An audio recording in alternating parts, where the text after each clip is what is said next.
4 விதமான கஸ்டமர்ஸ் அவங்களுக்கு இருக்கிறாங்க.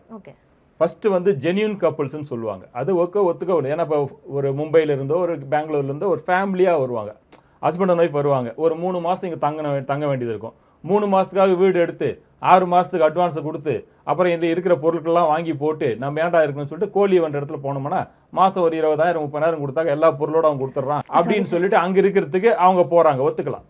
இப்போ முகம் தெரியாத, அதாவது காதலர்களாகவும் இருக்கலாம், காதலர்களாக ஆவதற்கு முன்பாக நாம் வந்து கலந்து பேசி, அதாவது கோழிவில் தங்கி கலந்து பேசி அப்புறம் காதலர்கள் ஆகிறவங்களும் இருக்கலாம், இல்லை கல்யாணம் முடிவு பண்ணவங்களாகவும் இருக்கலாம், கல்யாணம் முடிவு பண்ணாதவங்களும் இருக்கலாம், முகம் தெரிஞ்சவங்களாகவும் இருக்கலாம், முகம் தெரியாதவங்களும் இருக்கலாம்.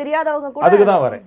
இதில் என்னன்னு கேட்டிங்கன்னா, கடந்த மாதம் ஒரு ஆந்திராவில் இருக்கக்கூடிய ஒரு டிவி சேனலில் ஒரு நியூஸ் வருது. ஒருத்தர் வந்து கோழிவில் தங்கறதுக்கு ஒருத்தர் ஃபோன் பண்ணுறாரு. அந்த கோழிவுடைய மேனேஜருக்கு யாருக்கோ ஃபோன் பண்ணுறாரு. ஃபோன் பண்ணி எனக்கு ரூம் வேணும்னு கேட்குறாரு. அடுத்த கேள்வி அவர் கேட்கறது என்னன்னு கேட்டிங்கன்னா, உங்களுக்கு தெரிஞ்ச பொண்ணோடு வரீங்களா, தெரியாத பொண்ணோட ஷேர் பண்ணணுமா? தெரிஞ்ச பொண்ணோடு நீங்கள் தங்குற மாதிரி இருந்தாக்கா ஒரு ஆளுக்கு 16,000 ரூபாய், 2 பேருக்கு 32,000 ரூபாய். உங்களுக்கு தெரியாத ஆல்ரெடி இங்கே இருக்கிறாங்க பிள்ளைங்க, அந்த பிள்ளைங்கள கூட ரூமில் உங்களுக்கு ஷேர் பண்ணணுன்னாக்கா 19,000 ரூபாய். இது என்னுடைய ஸ்டேட்மெண்ட் கிடையாது, டிவி நியூஸில் வந்தது.